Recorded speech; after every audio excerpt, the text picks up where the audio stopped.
Gracias. La verdad es que siempre cuido el audio porque luego a Sí, veces entran cosas que no deberían. Perdón. sí. Creo Oye, que ya estoy. yo quisiera preguntarte un asunto que tiene que ver con el hecho de que no sale el presidente de Palacio.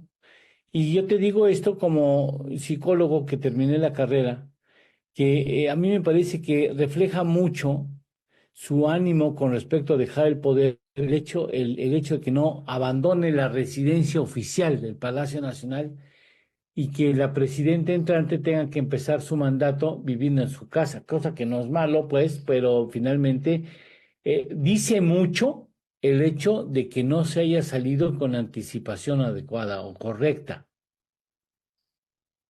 Sí, creo que es muy interesante que lo plantees desde una óptica psicológica o psicopatológica, diría yo. Sí, No soy psicólogo, tampoco soy psicoanalista, pero ya que lo mencionas, creo que es importante en la medida que rompe la caja. Es un claro. comentario que la verdad no he escuchado, leído ni visto en ninguna parte y sí es algo que amerita análisis. Por lo que hace a la cuestión política, Lalo, me parece que es evidente su falta de voluntad, no solo de abandonar el Palacio Nacional, que para efectos prácticos yo diría, bueno, pues tiene sus traumas complejos con los cuales se podría lidiar desde una óptica psicológica. Me parece que lo trascendental de eso es su falta de ánimo para abandonar el poder como le ordena la Constitución General de la República. Y bueno, mira, es interesante, no me gusta hablar de mí en lo personal, ni ahora tampoco involucrarte a ti, pero creo que fuimos los primeros que comenzamos a hablar ya desde esta óptica. Otra vez escucho a Riva Palacio, desde la que se está ya ahora analizando. Y ahora fíjate que el domingo hice una transmisión en vivo y me puse a estudiar un poco, también para romper la caja como nos gusta, y lo que hice fue analizar. ¿En qué países suele darse transmisión de mando a los hijos? Y es algo patético, Lalo. No existen muchos ejemplos. Pero entonces hice un video en el que comparo a Andrés Manuel López Beltrán con Kim Jong-un, quien es el actual líder de Corea del Norte, un liderazgo brutal con cancelación de libertades, pero no lo inventó él, lo inventó antes de su papá, Kim Jong-un.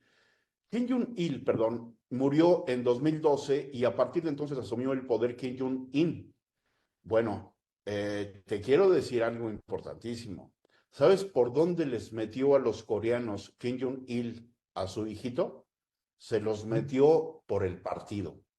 Uno de los primeros cargos que le dio a su hijito, Kim Jong-un, fue meterlo en el partido. Y ya después le fue dando responsabilidades, lo fue organizando hasta que asumió el poder. Liderazgos, Lalo, verdaderamente brutales, de los que en México solamente podríamos imaginar en pesadillas.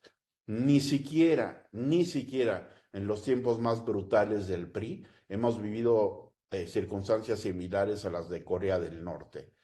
Entonces hubieron algunos comentarios, Lalo, de gente que me decía que a lo mejor yo estaba exagerando un poco. Y yo lo que digo es, lo único que estoy haciendo es comparar, pero eso tampoco es lo importante. Si quieren, a López Obrador le podemos llamar califa, porque otro ejemplo del caso donde se transmite el poder a los hijos son los Emiratos Árabes, o le podemos decir que está inaugurando en México la República de Pejestán, porque otros tres países donde se está dando eso es en las repúblicas asiáticas, que antes fueron repúblicas soviéticas, en Turkmenistán, Kazajistán y Tayikistán. Esas tres repúblicas hay un liderazgo familiar que se transmite el poder de padre a hijos. Pero Lalo, ¿por qué digo que esto nosotros lo habíamos venido comentando? Desde que dijimos que no se estaba cuidando a Claudia Sheinbaum, desde que dijimos que las giras de la humillación para Claudia Sheinbaum era lo más ridículo que podía haber. Desde que dijimos que López Obrador le iba a sembrar los hijos antes de que esto siquiera se asomara en los medios de comunicación. Desde que dijimos y analizamos muy a fondo en este programa contigo, con tus otros analistas, la formación del gabinete de Claudia Sheinbaum, desde que dijimos que ella no había puesto los liderazgos en la Cámara de Diputados ni en el Senado, desde que dijimos que el que hizo las listas para diputados en la pasada elección y senadores, así como en las legislaturas de los estados de Morena, fue Andrés Manuel López Obrador. Es decir, Lalo, lo que tenemos es un hombre que se niega a abandonar en el poder y Raimundo Rivapalacio le llama de otra manera. Nosotros aquí le hemos dicho, Claudia Sheinbaum en este momento parece lo más cercana a una gerenta de la presidencia de la República.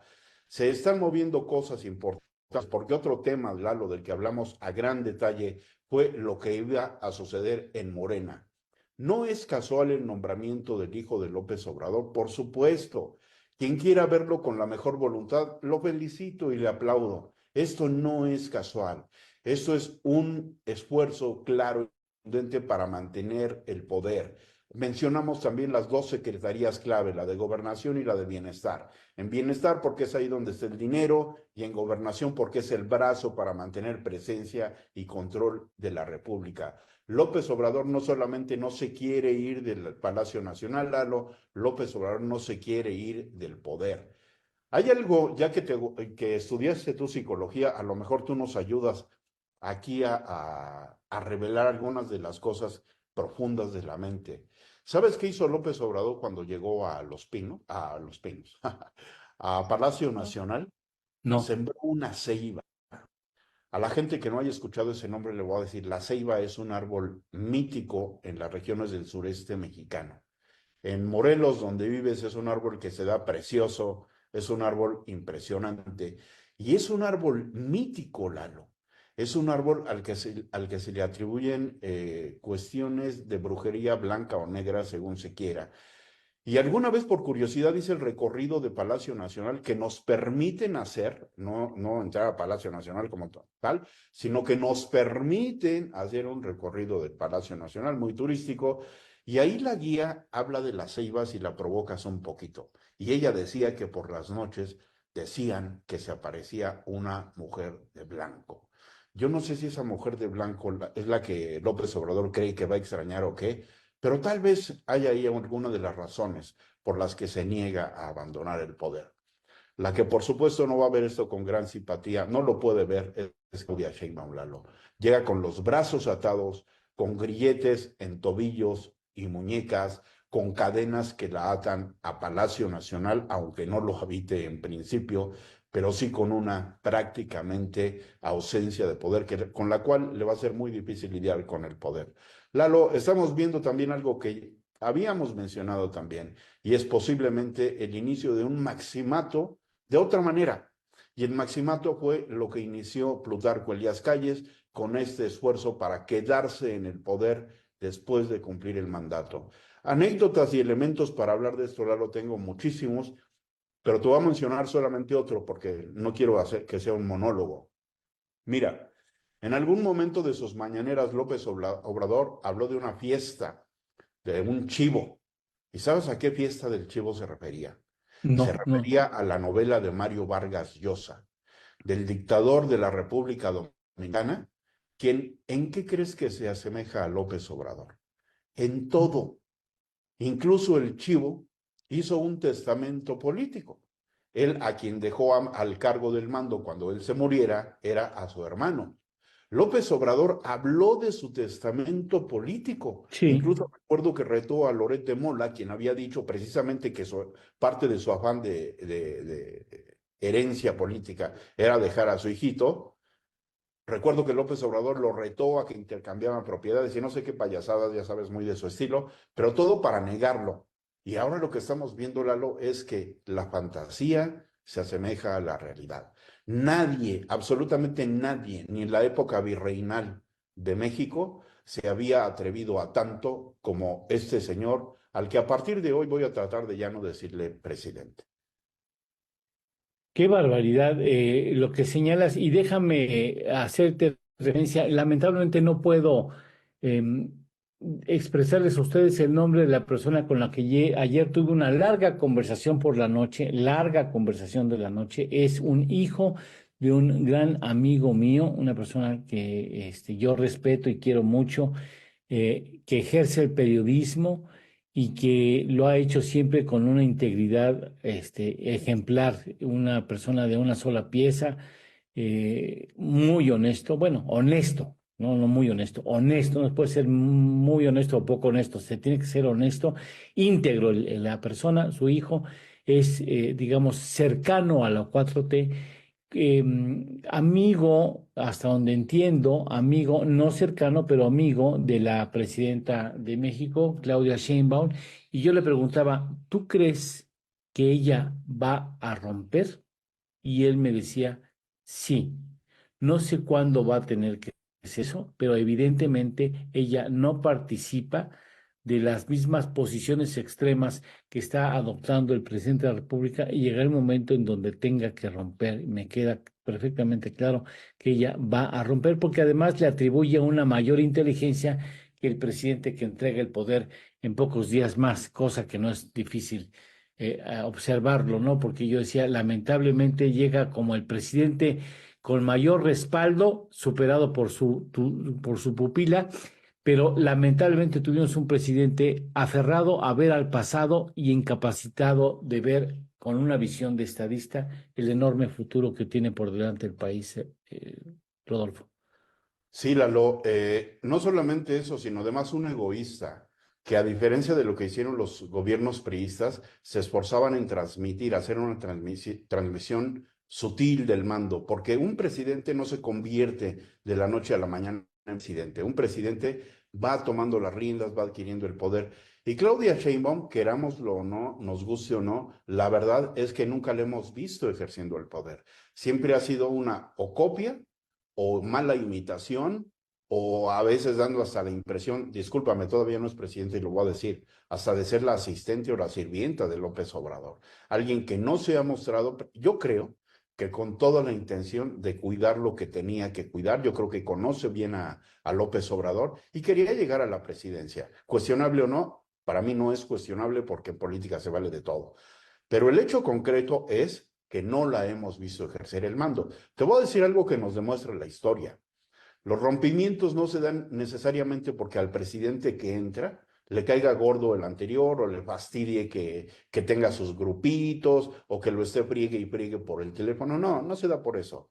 Se da por una necesidad de carácter político, Lalo. Y aquí hemos comentado ya, incluso recomendado al aire, que yo pienso que Claudia Sheinbaum ya debería ver a Andrés Manuel López Obrador como un riesgo de seguridad nacional, y lo es, Lalo. Lo que vamos a ver en el juicio de los Chapitos y del Mayo Zambada va a ser desastroso para Sí, México. Así que yo creo que, no diría romper, pero va a tener que tomar distancia de alguna sí, manera. Y en sí, Morena, Lalo, en Morena van a suceder también muchas cosas, porque ya estamos viendo que hay liderazgos que se están comenzando a construir, lo habíamos dicho con anterioridad, y uno que yo vi con mucho interés desde que comenzó a hablar ya desde el Congreso es Ricardo Monreal. Ricardo Monreal es un político en toda la esencia de carne, hueso y sangre, y él sabe lo que es el poder. No me cabe duda que en un momento dado le cambiaría bandera a López Obrador, pero a Claudia Sheinbaum se la va a vender a precio de oro. Yo sí. diría que la que menos presencia en Morena tiene, de esos factores de poder que estamos hablando, se llama Claudia Sheinbaum, Lalo, y va a necesitar al partido. Y quienes liderean esas porciones de poder dentro de Morena, el Congreso, en las cámaras, se lo van a vender y se lo van a vender caro, Lalo. Pero un poquito respondiendo a lo que decías, yo creo que sí, porque es una cuestión de necesidad política el tomar distancia de esta manía omnipresente que tiene López Ojalá. Obrador y que lo asemeja a Kim Jong-un, no solamente en o a los Kim Jong, no solamente en la transmisión de mando del padre al hijo, sino también en el ejercicio del poder omnímodo y autoritario. Bien, Rodolfo, muchas gracias por estar con nosotros. Yo hacemos votos como mexicanos de que la presidencia de Claudia Sheinbaum tome distancia de su antecesor, porque como tú bien señalas, acaba siendo un riesgo a su ejercicio como presidenta de este país. Ojalá así suceda. Ya veremos cómo decide ejercer el poder Claudia Sheinbaum. Estaremos en contacto en esta misma semana nuevamente. Gracias, Claro que sí, Rodolfo. Lalo, muchas gracias. Les mando un abrazo y que estén muy bien. Buen inicio de Muchas semana. gracias. Muchas gracias.